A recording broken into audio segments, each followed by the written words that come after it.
Asyhadu an la ilaha illallah wahdahu la syarika lahu wa asyhadu anna Muhammadan abduhu wa rasuluh. Allahumma inna nas'aluka ilman nafi'ah wa na'udzubika min ilmin la yanfa'. Kedengaran enggak suaranya? Kedengaran enggak suaranya? Mari yang pertama, adab berzikir, disukai banyak berzikir secara mutlak. Enggak usah diqayyid dengan hitungan tertentu, atau kita amalkan seluruh zikir-zikir yang memang ada angkanya, seperti zikir setelah salat, zikir bangun tidur dan sebagainya.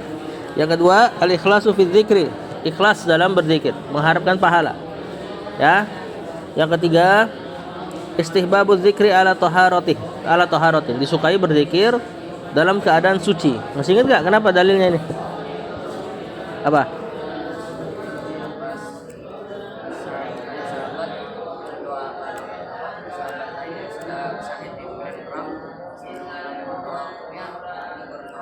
Iya ya, Rasulullah SAW berwudu dulu sebelum berdoa. Doa di antara zikir. Yang keempat, istihbabu istihdaru azamatillah inda zikri, menghadirkan kebesaran Allah ketika berzikir. Ini tentu ada anjuran untuk memahami makna zikir. Yang kelima, istihbabul buka inda zikrillah fil khalwah, disukai menangis ya tatkala berzikir kepada Allah dalam keadaan sendirian. Nah, sekarang yang keenam. Betul? Yang keenam, istihbabu zikrillah fis sabahi wal masa, disukai berzikir kepada Allah waktu pagi dan petang.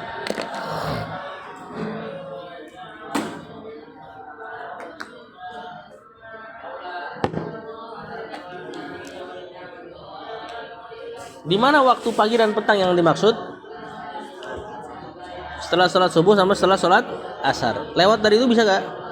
Bisa. Ya, bahkan sebagian ulama mengatakan habis azan pun bisa.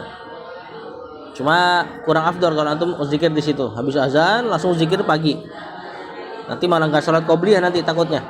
Ya. Tapi yang paling mantap setelah zikir ba'da sholat subuh atau ba'da sholat asar. Kata penulis Rawal Bukhari an Shaddad bin Aus, dari Shaddad bin Aus radhiyallahu anhu anin Nabi sallallahu alaihi wasallam qol sayyidul istighfar. Nah, beliau langsung bawain beberapa poin zikir pagi dan petang. Kata beliau sayyidul istighfar, tuannya istighfar.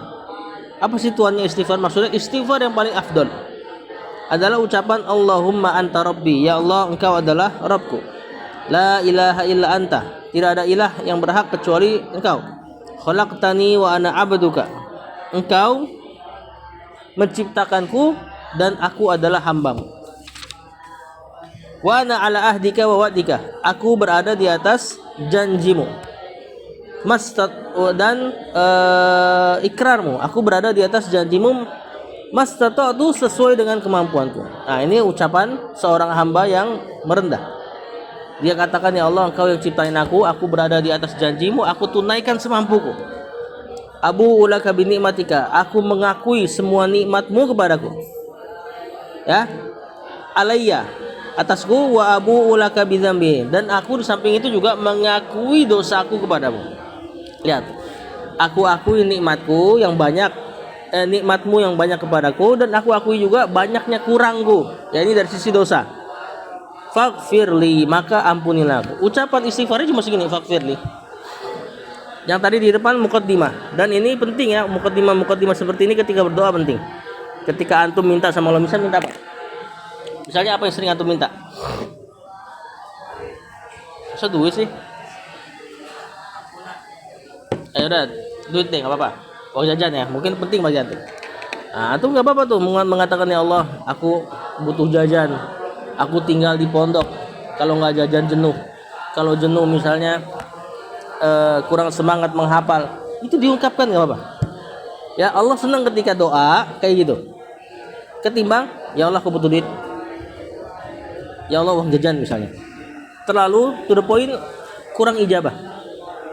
Nah, kalau antum jabarkan, tapi ingat jangan terlalu detail. Kalau detail juga berlebihan dalam berdoa, itu nggak boleh. Seperti ada sahabat yang minta surga di sebelah, minta kaplingan surga di sebelah ini dan sebelah itu. Nah, ini nggak perlu. Misalnya seperti antum minta, ya Allah aku minta uang jajan sekian karena aku jam 8 akan ngaji dan sebagainya. Terus didetailkan, maka nggak baik juga. Nah, ucapan pada Sayyidul Istighfar ini faghfirli, hanya ini istighfarnya. Kemudian di belakangnya ditambahkan fa innahu la yaghfiru dzunuba illa anta, karena tidak ada yang bisa menghapus dosa kecuali Engkau. A'udzubika min syarri ma sana'tu, aku minta perlindungan juga terhadap keburukan apa-apa yang aku lakukan. Benar ini Sayyidul Istighfar. Yang antum apa? Coba. Allahumma anta rabbi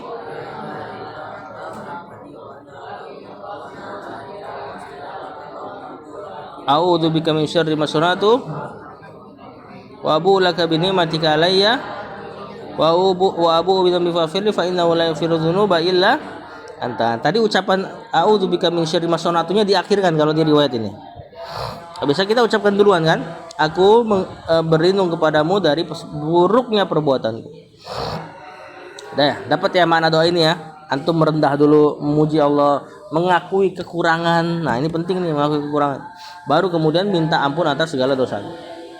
Kata Rasulullah SAW, idza qala hina yumsi, kalau orang baca doa ini ketika sore, famata, lalu mati tiba-tiba, dakhalal jannata, maka dia mesti masuk surga. Ingat, janji-janji seperti ini ketika dari zikir tentu ngucapinnya mesti tahu makna, mesti meresep. Nggak bisa tuh cuma lo mantra la ilaha illallah sambil main-main karpet misalnya, terus mati misalnya, ya khawatir nggak dapat. Karena ini mesti ketika ngucapin ini, ya ini kan doa nih. Apa yang untuk minta dari Sayyidul Istighfar? Ampunan. Berarti kan kalau misalnya dikatakan kalau orang baca ini lalu dia mati, maka dia masuk surga. Kenapa masuk surga? Karena ampunannya dosanya diampuni. Berarti ijabah doanya kan? Nah, ijabah doa mesti ngerti. Ijabah doa, di antara syarat ijabah doa antum mesti ngerti apa yang antum katakan. Ya minimal antum pahami artinya, atau kalau antum belajar bahasa Arab tapi kan belum sampai lafaz-lafaz ini. Ya minimal direnungi aja apa artinya tadi. Ya, kalau perlu cari tahu tuh di buku zikir pagi petang antum kan ada artinya. Nah, baca dulu artinya baru baca zikirnya. Kata Rasulullah SAW, au kana min ahlil jannah, atau bisa juga dikatakan orang yang mengatakan ini lalu mati, dia di antara penduduk surga. Kalau disebut kana min ahlil jannah berarti bisa aja masuk neraka dulu, bisa. Cuma nanti ujung-ujungnya masuk surga. Wa idza qala hina yusbih, kalau dia baca pada pagi hari, famata, lalu mati, min yaumihi, pada hari itu, mislahu, maka dia akan masuk surga juga. Jadi kalau antum baca zikir Sayyidul Istighfar pada pagi habis subuh, kalau antum mati di rentan jam habis subuh sampai sebelum asar, ada jaminan masuk surga. Kapan jaminan itu hilang? Ketika waktu masuk asar.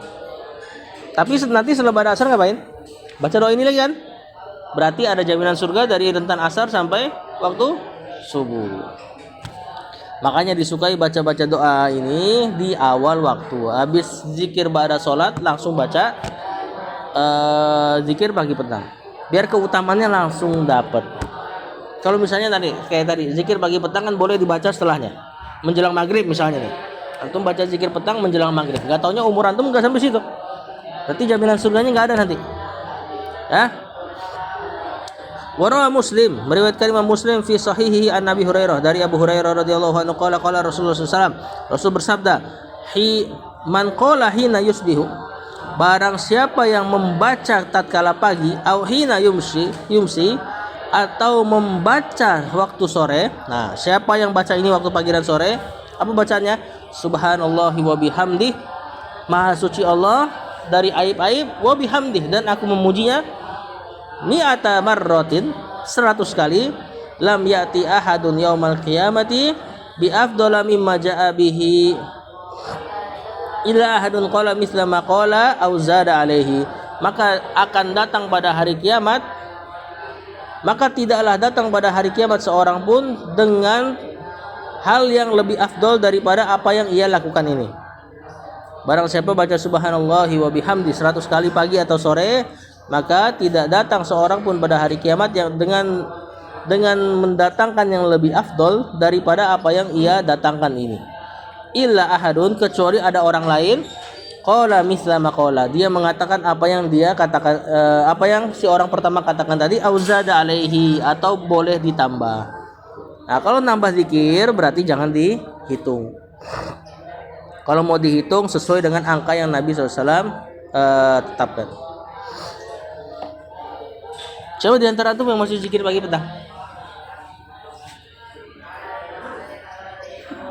Kayaknya sih udah nggak ada. Wah. Oh, pas ujian. Oh itu. Karena ujian apa ya? Setelah ujian itu? Oh, setelah ujian. Kira karena ujian. Beliau bawain riwayat yang lain. Masih zikir pagi petang tentunya. Rawah Muslim aidan an Abdullah bin Mas'ud radhiyallahu anhu qala kana Nabi sallallahu alaihi wasallam, dulu Nabi sallallahu alaihi wasallam idza amsa, jika dia masuk waktu sore, qala, dia akan mengatakan amsayna wa amsal mulku lillah. Kami masuk waktu sore dan amsal mulku lillah, kerajaan pada sore itu adalah milik Allah. Tentu pada waktu yang lain juga ya. Walhamdulillah, dan segala puji juga milik Allah. La ilaha illallah, tidak ada ilah yang berhak kecuali Allah, wahdah, semata-mata. La syarikalah, tidak ada sekutu. Lahul mulku, baginya lah kerajaan. Walahul hamdu, dan baginya lah pujian. Wa huwa ala kulli syai'in qadir, dan dia maha kuasa atas segala sesuatu. Rabbi as'aluka khaira ma fi hadhihi lailah. Ya Rabbku, aku meminta kepada Engkau seluruh kebaikan yang terjadi pada malam ini. Ini ajib ini doa nih kalau direnungkan maknanya. Ya Allah, aku meminta kepadamu kebaikan dari yang terjadi pada malam ini, atau baca sore. Wa khairu ma ba'daha, dan yang terjadi setelah malam ini. Wa a'udzubika min syarri ma fi hadhihi laila, dan aku minta perlindungan dari keburukan yang terjadi pada malam ini. Wa ma ba'daha, dan setelah malam ini. Rabbi a'udzubika minal kasal, ya Allah, aku berlindung dari kasal. Apa kasal? Kaslanu. Apa kaslanu? Malas. Aku berlindung dari rasa malas. Wasu'il kibar, dan berlindung dari buruknya hari tua. Nah, siapa yang baca doa ini rutin tiap hari, berarti pagi sama sore nih. Kalau pagi kan asbahna wa asbahal mulku lillah gitu kan. Kalau sorenya amsayna wa amsal mulku lillah. Maka hari tuanya insyaallah hari tuanya berkah. Apa yang dimaksud hari tua nggak berkah? Apa yang antum bayangin hari tua yang buruk? Sakit-sakit. Naudzubillah. Ya, atau misalnya panjang umur tapi keadaannya sakit-sakitan nggak enak. Nah, ini dari muda nih antum selalu minta ini nih. Ya Allah, aku berlindung dari rasa malas dan berlindung dari buruknya hari tua.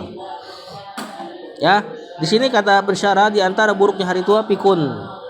Ya, penyakit orang tua lah. Pikun dan sebagainya. Rabbi a'udzubika min azabi finnar, ya Allah, aku berlindung kepadamu dari azab di neraka, wa azabil fil qabr, dan azab di kubur. Wa idza asbaha qala dzalika aidan, kalau pagi Rasul juga mengatakan doa ini juga. Masih banyak yang beliau bawain tapi enggak sebanyak yang ada di zikir pagi petang tentunya.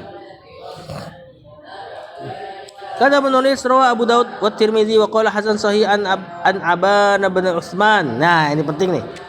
Doa pendek tapi penting, dari Aban, anaknya Utsman bin Affan. Jadi Utsman bin Affan punya anak namanya Aban. Qala sami'tu Utsman bin Affan, aku mendengar Utsman bin Affan, ya ini bapaknya, aku mendengar bapakku radhiyallahu anhu yaqul, mengatakan sami'tu Rasulullah sallallahu alaihi wasallam yaqul, aku mendengar Rasul mengatakan, man qala, barang siapa yang berkata bismillahilladzi la yadurru ma'asmi syai'un fil ardi wala fis sama' wa huwas samiul alim. Hafal doa ini? Berapa kali dibaca? 3. Apa artinya? Bismillahi, dengan nama Allah, dengan memohon pertolongan kepada Allah. Alladzi la yadurru ma'asmi syai'un, yang sesuatu tidak akan termudoroti dengan namanya. Sesuatu yang dibismillahkan tidak akan memudoroti hal tersebut. Antum baca bismillah maka tidak akan memudoroti apa yang antum niatkan pada bismillah tersebut. Bismillah ketika minum, ya berarti minumannya berkah insyaallah. Tapi jangan juga minum racun ya, minum racun terus bismillah gitu. Tentu ini enggak tepat. Nah, antum bilang bismillah ketika masuk sore, maksudnya sore itu. Antum minta perlindungan dari kemudorotan yang terjadi pada sore itu, terjadi pada diri antum. Fil ardi wala fis sama, bahkan di bumi dan di langit enggak akan bisa memudoroti sore itu. Kalau antum baca ini, wa huwas samiul alim, dan dia adalah yang maha mendengar lagi maha mengetahui. Salah sama rot. Baca 3 doa ini. Baca 3 kali doa ini. Bismillahirrahmanirrahim. Fil ardi wala fis sama. Apa kata Rasulullah SAW? Lam tusibhu, tidak akan menimpanya faj'ata bala, musibah yang tiba-tiba. Musibah tiba-tiba apa aja misalnya? Kepleset, jatuh genting, bener. Apalagi? Jatuh cicak mah nggak apa-apa, kenapa juga cicak? Oh, lagi makan ya. Yang parah coba, penyakit, ditabrak. Penyakit apa? Ada nggak penyakit yang tiba-tiba? Stroke. Ini dalam hadis ini lagi bahas stroke nanti. Kata Rasulullah SAW, nggak akan menimpanya bala yang tiba-tiba hatta yusbiha, sampai pagi hari. Sama kayak tadi doa saya dulu istighfar, berarti jaminan terjaga antum sampai pagi doang. Lalu habis, lalu baca lagi pagi, jaminannya sampai sore. 12 jam. Wa man qalaha hina yusbihu thalatha marrat lam tusibu fajata balain hatta yumsi. Sama tadi. Kalau dibaca pagi maka tidak akan terjadi bala yang tiba-tiba sampai dia sore. Faqala fa asaba Aban bin Asman al-Falij. Aban bin Utsman bin Affan yang tadi bawain hadis ini, dia dengar dari Utsman dengar dari Rasul. Suatu hari pernah terjadi pada dia stroke, lumpuh setengah. Falij itu artinya lumpuh setengah. Lumpuh setengah berapa, paham kan? Stroke kan? Antum lihat kalau orang stroke, biasa kalau kaki kirinya nggak bisa gerak, tangan sama kakinya kan? Begitu pun sebaliknya, kalau yang kanan nggak bisa gerak, maka semuanya. Ini yang disebut dengan stroke. Stroke itu ada masalah di bagian otaknya. Kalau otak kirinya bermasalah, entah tersumbat dan sebagainya, yang kanan nggak bisa gerak. Jadi otak kiri ini mengatur bagian sebelah kanan. Otak kanan mengatur bagian sebelah kiri. Iya memang, kan bisa gitu. Antum lihat, dia orang jalan yang stroke, misalnya kiri nggak bisa gerak, yang kiri dia seret-seret, yang kanan dia biasa jalannya. Kayak kemarin rahimahullah di siapa? Pak Mukhlas. Lalu Pak Mukhlas dia stroke kalau nggak salah kanannya. Maka ketika takbir, kanannya nggak bisa terlalu tinggi kan? Di sini doang. Jalan juga gitu, agak diseret yang sebelah kanan. Nah ini disebut falij, lumpuh setengah. Aban bin Utsman bin Affan lumpuh setengah. Padahal dia yang riwayatin hadisnya. Lah kok gimana sih? Faja'ala ar-rajulul ladzi sami'a minhu al-haditha yanzuru ilaihi. Maka ada muridnya dia yang mendengar hadis dari Aban bin Utsman bin Affan tadi, yanzuru ilaihi, ngeliatin si Aban agak heran, ini gimana sih lo yang riwayatin hadis kok malah situ yang lumpuh, stroke. Faqala lahu malaka tanzuru ilaihi, kata si Aban, kenapa lu lihat-lihat? Gimana tuh gitu? Fa wallahi, demi Allah, kata Aban langsung ngerti, ini orang cerdas. Dia langsung ngerti kenapa dia diliatin. Dia diliatin gara-gara dia yang riwayatin hadis tapi dia yang stroke. Katanya tadi terlindungi dari bala tiba-tiba. Maka kata si Aban, fa wallahi, demi Allah, ma kadzabtu ala Utsman, aku enggak berdusta atas nama Utsman. Maksudnya benar-benar itu aku dengar dari bapakku dengar dari Rasul. Wala kadzaba Utsmanu ala nabi, dan Utsman juga tidaklah berdusta atas nama Nabi. Maksudnya hadis itu benar, tenang aja. Terus kenapa ente stroke? Kata Aban, walakinnal yauma, akan tetapi hari ini, alladzi asobani fihi ma asobani, hari di mana tertimpa padaku apa-apa yang menimpa diriku, maksudnya stroke ini. Akan tetapi hari ini yang aku stroke ini, godibtu, aku lagi marah, fanasitu an aqulaha, aku lagi marah sehingga aku lupa untuk mengucapkan doa ini. Ya. Jadi ketika antum baca doa ini, insyaallah dijaga dari bala yang tiba-tiba. Ya, dan ingat, stroke ini naudzubillah. Kalau misalnya terjadi ini bukan hal yang remeh. Mungkin kejadiannya hari ini, misalnya naudzubillah kejadian hari ini, efeknya bisa bertahun-tahun kan? Orang stroke nggak bisa sembuh dengan mudah. Ya, bahkan sebagian memang nggak bisa sembuh lagi, sampai wafat dalam keadaan seperti itu. Maka hendaknya banyak-banyak baca doa ini ketika, jangan sampai lupa lah intinya. Setiap hari 2 kali. Apa dari doanya?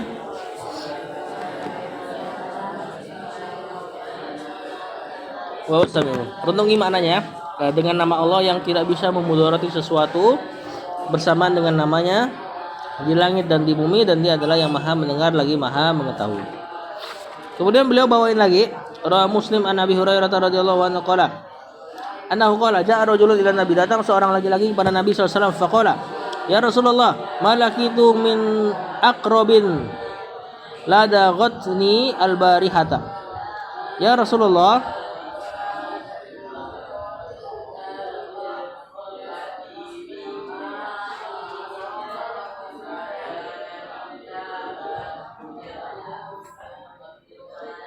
kata laki-laki ini,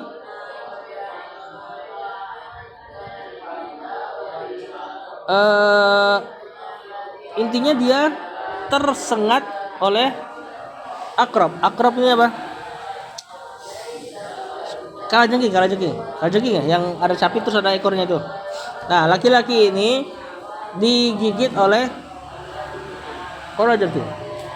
Kata Rasulullah SAW, amalau qulta hina amsayta, kalau aja kamu baca pada sore hari, a'udzu bikalimatillahi tammat min syarri ma khalaq la yadurruka. Kalau kamu baca doa ini, a'udzu bikalimatillahi tammat min syarri ma khalaq lam yadurruka, maka tidak ada yang bisa memudarotimu. Lihat, itu antum sering baca doa itu untuk apa biasanya? Hah? Pagi enggak? Itu sore doang. Biasanya untuk apa? Biasanya antum tahu selain untuk zikir sore untuk apa? Tahu enggak? Benar. Ini diantara doa ruqyah. Untuk mengusir jin, untuk singgah di satu tempat. Disukai baca doa ini. Misalnya antum enggak pernah singgah di satu tempat yang antum baru datang di situ, baca doa itu. Untuk jauhin mudarat tempat itu. Nah, ternyata bukan cuma jin yang yang antum terjaga darinya, bahkan juga hewan-hewan yang berbisa seperti akrab tadi, kalajengking. Walaupun para ulama mengatakan di antara hewan jelmaan jin yaitu kalajengking. Apa aja hewan jelmaan jin? Ular. Hah? Yang ada nasnya, yang ada dalilnya. Ular, kalajengking. Apa? Laba-laba enggak? Cicak. Apa lagi? Yang pernah jatuhin pelita di zaman Nabi SAW. Pelita tuh lilin yang berapi jadi lampu. Manusia. Hah? Anjing ya, ada satu dalil anjing yang hitam tapi full hitam. Tikus, saudara, tikus diantaranya. Sahabat pernah nangkep tikus, kemudian mau dibunuh, dia nanya dulu sama Rasul, boleh dibunuh gak? Padahal semua hewan yang memudarati boleh dibunuh ya. Semua hewan yang memudarati boleh dibunuh. Kemudian Rasul belum jawab, itu tikus lari nabrak tadi apa namanya? Pelita ya? Apa sih bahasa Indonesia itu? Ya, tapi bukan lilin, pakai minyak tanah dulu. Ya gitulah pokoknya ya, lampu-lampu zaman dulu lah. Ditabrak, minyaknya tumpah, ngebakar sejadah. Terus kata Rasul, begitulah syaitan memudarati kalian. Berarti diantara hewan jelmaan syaitan tikus, boleh dibunuh. Nah, hewan yang tadi anak sebutin yang jadi jelmaan syaitan, ganggu nggak ganggu boleh dibunuh. Kalau hewan yang tidak jadi jelmaan syaitan seperti kucing, boleh gak dibunuh? Boleh. Kalau memudarati. Ini ditanya sama Syekh Shalih Fauzan. Bahkan juga ditanya sama ustadz dari kalangan NU, Ustadz Buya Yahya kalau nggak salah. Boleh gak bunuh kucing yang memudarati? Kata dia boleh, kalau memang ganggu boleh. Mudaratinya ingat ya, mudaratinya jangan cuma berantakin sampah antum bunuh. Ini misalnya nyuri anak ayam, antum punya peternakan, nyuri anak ayam. Kan doyan tuh dia makanin begituan tuh. Ini boleh dibunuh. Nyakar, tapi yang kondisinya kayak gila ya, sering ngiler, itu kan khawatir rabies tuh. Nah, tapi kalau antum bisa pilih dengan cara dibuang, lebih baik dibuang dulu. Ya. Nah, itu dia tuh jadi masalah lagi nanti. Ya. Wallahu a'lam. Nanti kalau dibunuh antum viral takutnya. Di Indonesia kan agak gimana gitu sama kucing. Bener gak? Padahal ini hewan-hewan yang biasa lah ada di sekitar kita. Kalau ganggu boleh dibunuh. Boleh. Kotor dia kan ganggu bikin bau. Kemudian kata penulis, habis poin itu. Jadi beliau bawain beberapa zikir pagi petang doang. Yang antum hafal sudah lebih banyak insyaallah. Masuk poin ke-7, istihbabul zikri indal hammi wad dayqi. Disukai berzikir ketika ham ini khawatir. Wad dayqi dan sedih, sempit.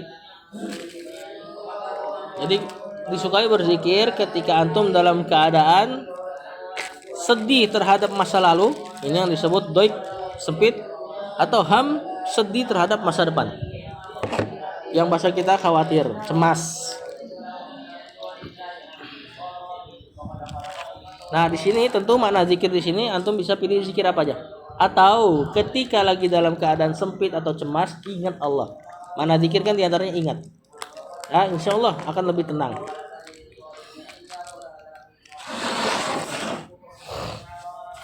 Kata penulis, beliau bawain riwayat fi sahihain an Ibnu Abbas, dari Ibnu Abbas radhiyallahu anhu anna Rasulullah SAW. Rasul itu dulu kana yaqulu indal karb, beliau pernah mengatakan tatkala gundah gulana, sedih. Apa yang beliau ucapkan? La ilaha illallah. Tiada ilah yang berhak diibadahi kecuali Dia. Al-Azim Al-Halim, Allah yang Maha Azim, apa namanya? Agung. Al-Halim yang Maha menunda. Halim itu apa terjemahannya? Biasanya diterjemahkan dengan santun. Halim itu gini. Antum pernah berbuat dosa dengan mata antum? Sering tentunya. Cuman Allah enggak langsung datangkan azab. Nah, itu karena sifat halimnya Allah. Misalnya kita ngelihat yang bukan mahram, terus dinikmatin lagi ngeliatinnya. Ya kan? Sebenarnya berhak gak untuk dihukum? Aslinya berhak. Karena antum menggunakan mata pada hal yang tidak pada tempatnya. Cuman Allah enggak hukum. Nah, ini namanya halim. Sifat halimnya Allah itu efeknya. Ya, azab ditunda. Nah, di sini Rasulullah SAW menggunakan nama itu. La ilaha illallahul azimul halim. La ilaha illallah rabbul arsyil azim. Tiada ilah yang berhak kecuali Allah, Rabbnya arsy yang agung. La ilaha illallah rabbus samawati wa rabbul ard. Tiada ilah yang berhak kecuali Allah, Rabbnya langit dan bumi, wa rabbul arsyil karim, dan Rabbnya arsy yang mulia. Lihat, enggak ada doanya. Cuman muji tauhidnya Allah. Ya, dan ini bisa menenangkan hati. Sama, antum tahu enggak doa yang menolong Nabi Yunus ketika di perut ikan paus. Dan itu nanti jadi sunnahnya kita. Ketika dalam keadaan genting luar biasa, ucapkan doa itu. Uniknya itu doa enggak ada doanya. Enggak ada permintaannya. Sama kayak gini nih. Ini tadi kata sahabat, kata Ibnu Abbas apa Abu Hurairah. Ibnu Abbas, Rasul baca doa ini enggak ada permintaannya sama sekali. Ini biasa dia baca ketika dalam keadaan sedih. Nabi Yunus sama keadaannya. Ketika masuk di perut ikan paus, dia banyak baca ini. Akhirnya Allah keluarkan dia dari perut. Apa doanya? Apa doa Nabi Yunus? Tiada ilah kecuali Engkau, Maha Suci Engkau. Tiada ilah kecuali Engkau, Maha Suci Engkau.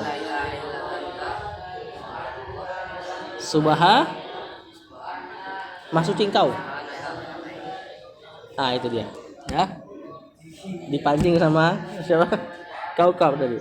La ilaha illa anta. Tidak ada ilah yang hak kecuali Engkau. Subhanaka, Maha Suci Engkau. Inni kuntu minadz zalimin. Sungguh aku di antara orang-orang yang zalim. Enggak minta sama Allah. Enggak minta apa-apa.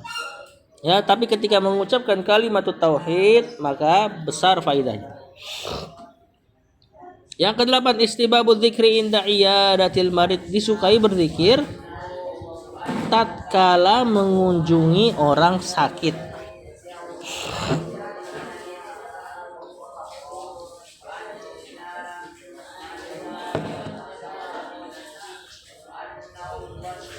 Atau menjenguk orang sakit ya. Sebenarnya bab menjenguk orang sakit nih nanti ada di kelas 3 yang antum akan pelajari. Cuma di sini dikasih satu zikir ketika antum mengunjungi orang sakit. Rawi Tirmidzi wa Hasan wa Ani bin Abbas radhiyallahu anhu ma'ani Nabi sallallahu alaihi wasallam. Nabi berkata, "Ma min abdin muslimin ya'udu maridon lam yahdur ajaluhu wa yaqulu sab'a marrat as'alullah al-azima rabbal arsyil azimi an yasfiyaka illa ufiya." Kata Rasulullah SAW, tidak ada seorang muslim pun yang dia mengunjungi orang sakit, yang orang sakit itu belum hadir kematiannya, maksudnya memang sakit yang belum mengantarkan kematian. Kemudian dia si penjenguk mengatakan 7 kali. Apa doa 7 kalinya? As'alullahal azima rabbal arsyil azimi an yasfiyaka. Kalau perempuan an yasfiyaki. Kalau diucapkan ini 7 kali pada orang yang sakit, sakitnya separah apapun, yang penting belum jadi sebab sakit kematiannya, maka kata Rasulullah SAW, tidak ada yang melakukan ini illa ufiya, kecuali pasti disembuhkan. Nah, itu bukan doa, itu ucapan menghibur si orang yang sakit. La ba'sa, nggak apa-apa, tahurun, engkau sedang disucikan dari dosa insyaallah. Jadi untuk ngingetin dia, ingat ya, ini sakitmu ini pengukuran dosa kok, gitu loh.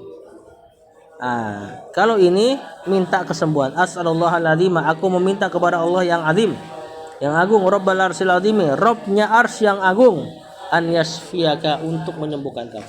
Kalau dibaca 7 kali mesti sembuh. Ingat, ini kalau penyakitnya penyakit yang tidak menjadi sebab kematian, separah apapun itu penyakit. Yakin nggak antum sama perkataan Rasul? Insyaallah yakin. Ya, Rasulullah SAW nggak pernah dusta. Semua yang ia katakan pasti benar. Kalau misalnya antum ucapkan tapi nggak terjadi, bisa jadi salahnya di kita.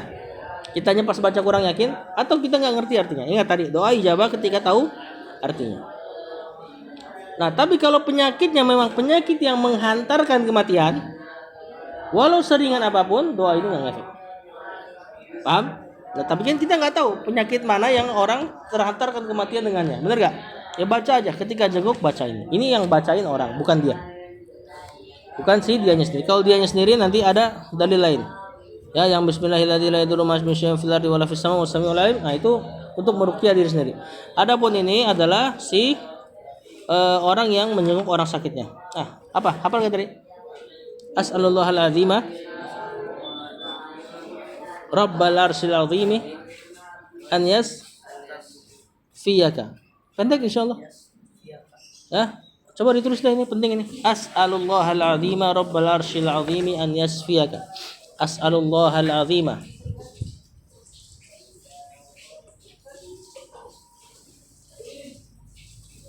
rabbal arsyil azimi. Pakai zat ya.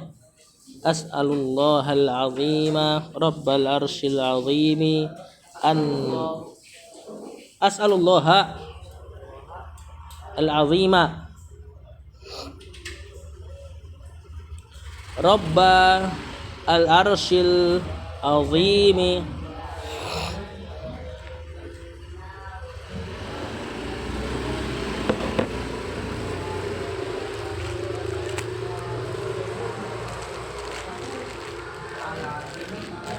an, hamzah sama nun, yasfiyaka, yasfiyaka, kalau cewek yasfiyaki.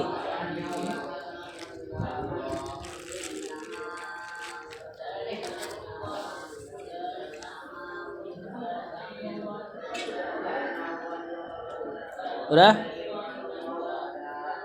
Dalam riwayat lain ini sambil dipegang. Antum yang jenguk orang sakitnya, pegang ke dianya, bagian yang sakit.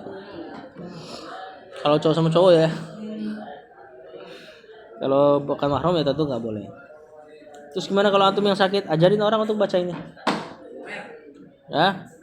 Atau antum baca nanti zikir yang lain. Coba apa zikirnya? Coba Mer baca Mer. Sampai udah selesai, coba baca. Asallahu azimah.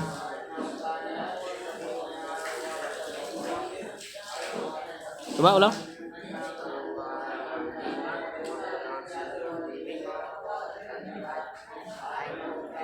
Ya, boleh dibaca itu. Ayas fiaka. Coba.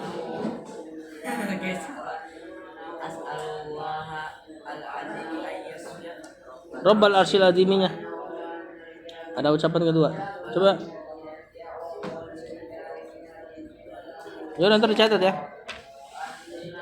Kata Rasul tadi, barang siapa doa ini maka mesti sembuh orang yang sakit dalam keadaan sakitnya bukan menjadi sebab kematiannya.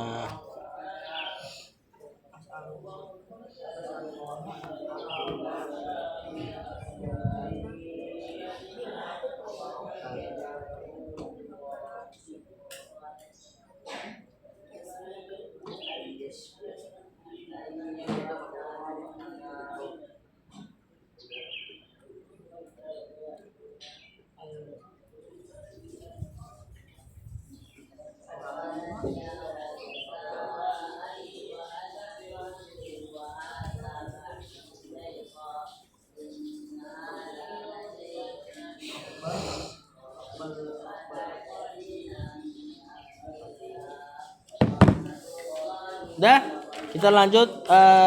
Sebelum kita lanjut, kita refresh lagi tadi. Ada berzikir tadi, yang pertama disukai banyak berzikir, yang kedua ikhlas dalam berzikir, yang ketiga menyukai berzikir dalam keadaan suci, yang keempat menghadirkan keagungan Allah ketika berzikir, tentu harus tahu makna ya. Yang kelima disukai menangis tatkala berzikir kepada Allah dalam keadaan sendirian, khalwat, ya ini malam hari. Ya, tentu tahu makna juga, bisa diantaranya baca Quran atau banyak istighfar. Kemudian tadi yang keenam disukai banyak zikir pagi dan petang. Beliau bawain beberapa zikir pagi dan petang. Kemudian tadi yang barusan disukai berzikir tatkala sedih atau cemas. Ya, boleh pakai apa yang tadi Rasulullah SAW katakan, dan anak tahu antum pasti nggak nyatat. Atau doanya Nabi Yunus tadi. Kemudian yang terakhir disukai berzikir tatkala mengunjungi orang sakit. Sekarang 9, ada tilawatil Qur'ani. Nah, ini banyak nih. Apa artinya? Baca Al-Qur'an. Antum terus dulu udah jilid berapa? Jilid udah berapa? Bab 10. Berarti Na'at Man'ut ya, baru yang Na'at Man'ut. Oh, domir. Udah bisa ngerti belum kalau ngomong bahasa Arab? Hah? Belum kali ya?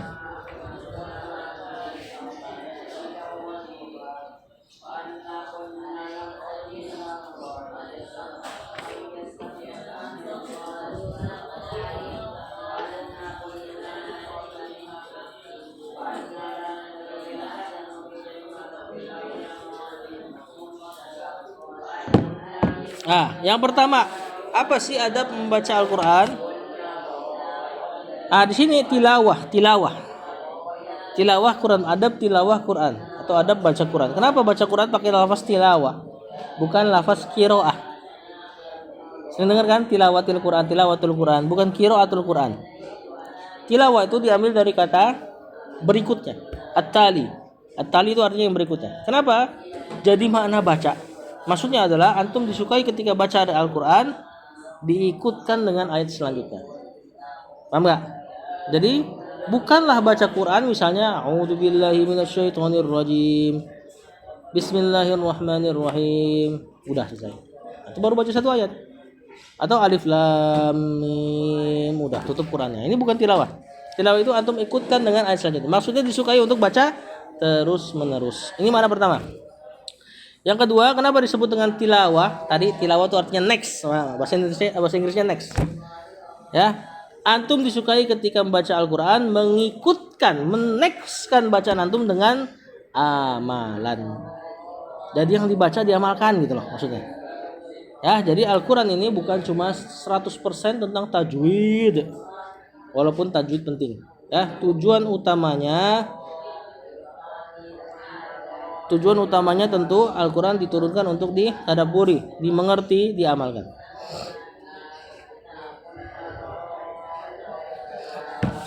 Yang pertama tadi apa? Al-wudu, dalam keadaan wudu.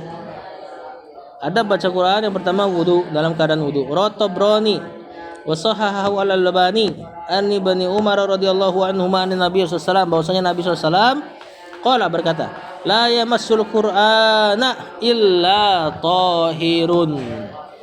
Tidak menyentuh Al-Qur'an kecuali orang yang suci. Nah, tohir di sini tentunya orang yang bertoharoh. Jadi sebenarnya nomor satu ini bukan wudhu ya. Lebih bagusnya antum terjemahkan toharoh, suci. Karena nanti ada keadaan antum biar wudhu kayak gimana juga nggak bisa suci. Ketika jangan haid lah, apa? Junub. Ketika dalam keadaan junub, tahu junub ya, habis berhubungan suami istri. Nah, itu mau wudhu kayak gimana juga nggak bisa megang Quran. Harus dia mandi. Intinya sucinya, bukan di wudhunya. Adapun haid diperselisihkan para ulama boleh megang Quran apa enggak. Ada yang bilang nggak boleh karena hadis dalilnya ini. Ada yang mengatakan boleh karena haid itu tidak seperti junub. Junub itu bisa diangkat kotorannya, hadasnya dengan cara mandi. Kalau haid nunggu sampai selesai. Ada waktu yang sangat panjang perempuan nggak pegang Quran. Nah, sebagian ulama mengatakan haid tidak bisa dikiaskan dengan junub tadi. Walaupun sama-sama berhadas, sama-sama junub, tapi mandi bisa diangkat, haid nggak bisa. Ya. Yang kedua, terus gimana antum misalnya megang Quran dalam keadaan nggak wudu, boleh nggak? Gimana caranya?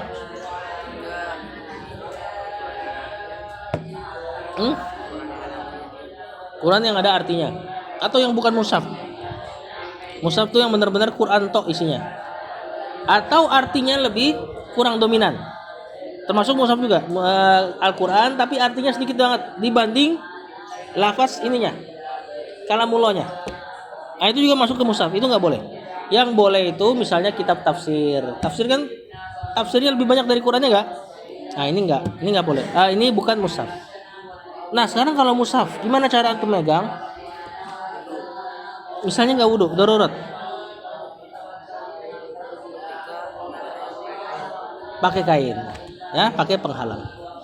Tapi juga bukan jadi dalil ya. Ini misalnya darurat aja. Misalnya darurat gini nih. Antum naruh Quran di situ, misal di tiang-tiang yang putih itu. Hujan tiba-tiba. Nggak mungkin antum wudhu. Antum basah, Qurannya lebih basah. Maka saat itu cepet-cepet ambil dengan kain. Ini kalau darurat. Kalau nggak darurat ya wudhu. Jangan sampai antum bilang kan boleh pakai kain. Ya udahlah, gua halakoh pakai kain aja.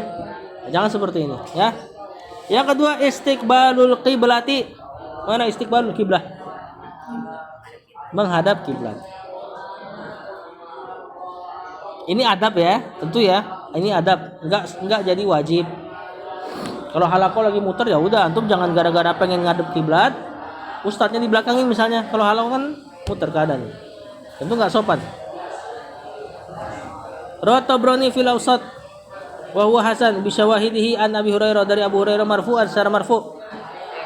Inna likulli syai'in sayyidan, sesungguhnya pada setiap segala sesuatu terdapat sayyidnya, tuannya. Wa inna sayyidal majalis qibalatal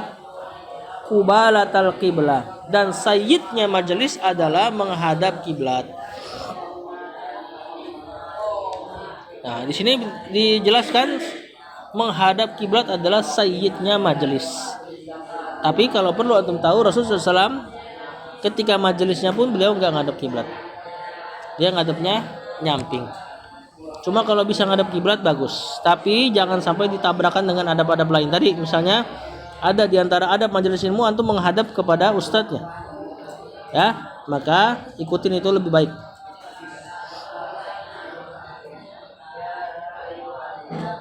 Yang ketiga as-siwaku. Mana as-siwak?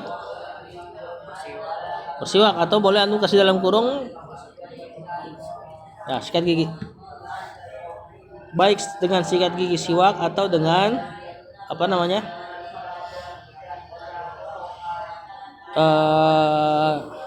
Pasta gigi. Intinya mulut dalam keadaan bersih. Nah, coba ntar ada hadisnya nggak ya?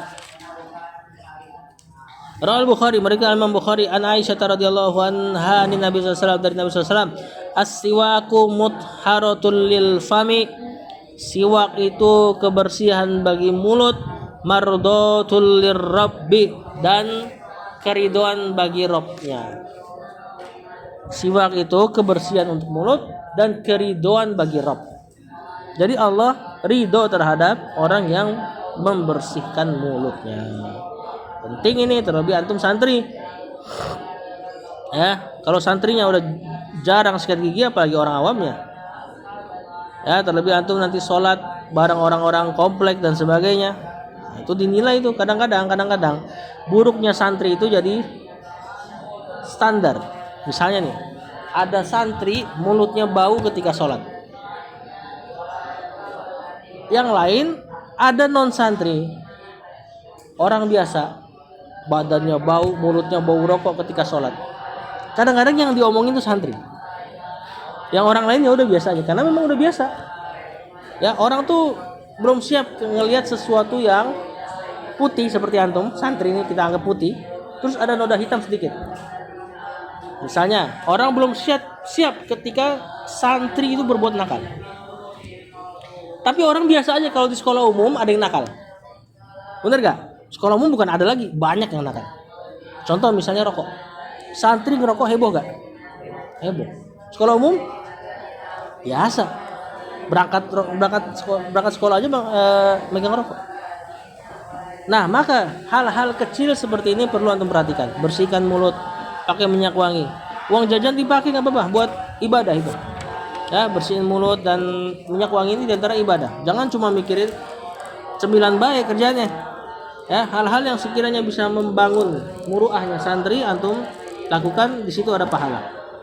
Rawal Baihaqi fi Syu'ab, mereka Imam Al-Baihaqi wa sahahahu Al-Albani fi an Samurata qala Rasulullah sallallahu alaihi wasallam tayyibu afwahakum, baguskan, bersihkan mulut-mulut kalian bisiwaki, dengan siwak, fa innaha turuqul Quran, karena mulut itu adalah jalan keluarnya Al-Quran. Al-Quran kalamullah, tapi kalau antum baca kan berarti antum membaca kalamullah, keluar dari mulut antum. Ya, kalau bersih alhamdulillah. Kalau nggak bersih, keluar Al-Quran dari mulut-mulut yang kotor. Ada riwayat, anda nggak tahu valid apa enggaknya.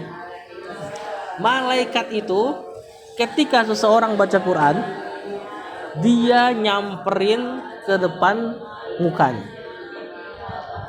Nah, ini kalau riwayatnya valid, antum mesti iman ini walaupun nggak lihat. Jadi ada malaikat yang selalu datengin orang yang baca Al-Quran.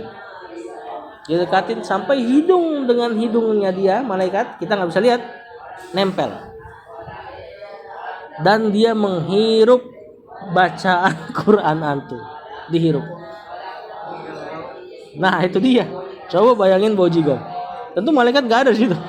Karena kan malaikat terganggu dengan bau yang mengganggu manusia. Kemarin di hadis yang masalah apa? Bau apa? Bau bawang. Malaikat nggak mau dekat. Ya apalagi jigong. Nah, ketika wangi, kalau memang hadis itu valid sahih, ya berarti terjadi hal itu. Cuma kita nggak ngerasa aja. Ya kalau ngerasa kita nggak baca Quran dah. Canggung masih antum. Lagi baca di dekat. Nah, alhamdulillah Allah tutupkan pandangan kita dari hal itu. Nah, terlebih lagi misalnya orang yang rokok, luar biasa baunya tuh. Baca Quran ya nggak bakal mau malaikat. Nah, rokok tuh hal yang paling unik. Allah katakan, Allah itu melarang hal yang khabith. Khabith itu perkara yang buruk. Allah mengharamkan. Di antara doa masuk ke siapa? Ilmu keluar, saudara. Allahumma inni a'udzubika minal khubuthi wal khaba'ith. Khubus sama khaba'ith walaupun terjemahannya jadi setan laki-laki dan setan perempuan, di situ diambil dari kata khabis. Kira-kira rokok tuh khabis gak? Hah? Apa tanda dia khabis? Tadi antum ketika masuk WC minta dijauhkan dari hal-hal yang khabis. Antum tahu gak rokok itu paling nikmat di WC? Pernah tahu gak? Hah? Borokok kan? Nah, tuh tanya ayah antum deh kalau nggak deh. WC umum biasa orang borokok. Tentu gak? Orang ngerokok di WC umum ngapain? Sambil ngapain dia ngerokok di WC umum? Hah? Iya, ngapain? Masa main HP di WC? Apa yang dilakukan di WC dan itu paling enak nyambi ngerokok? Enggak. Ya tentu maksiat di antara tempat yang nikmatnya juga di situ. Makanya khabis dia, buruk. Maksiat, zina. Ngapain? Kencing sambil ngerokok? Enggak. Berak. Mereka orang yang ngerokok sering kalau lagi berak sambil ngerokok. Nah, dihirup tuh bareng-bareng tuh bau asap dan bau nya. Dan ini wallahi ya, demi Allah ini memang mereka seperti itu. Itu barang yang paling nikmat di WC. Antum gak akan temukan barang konsumsi telur ceplok, telur dadar, jus melon, barang konsumsi yang enak di WC. Gak ada kan? Iya kan? Cuman rokok barang konsumsi yang enak di WC. Nah ini diantara dalil dia itu khabis, keji, buruk. Dan Allah mengharamkan yang khabais, mengharamkan yang buruk-buruk. Nah tadi diantaranya, makanya nggak kebayang gimana ada seorang dai ustaz ngajar baca Al-Quran sambil megang rokok. Ada, ya nggak kebayang gimana tuh bisa kejadian kayak gitu. Kecuali sudah kecanduan di awalnya. Wallahu a'lam. Kita sampai di sini. Sallallahu ala nabiyina Muhammad wa ala alihi wasallam. Assalamualaikum warahmatullahi wabarakatuh.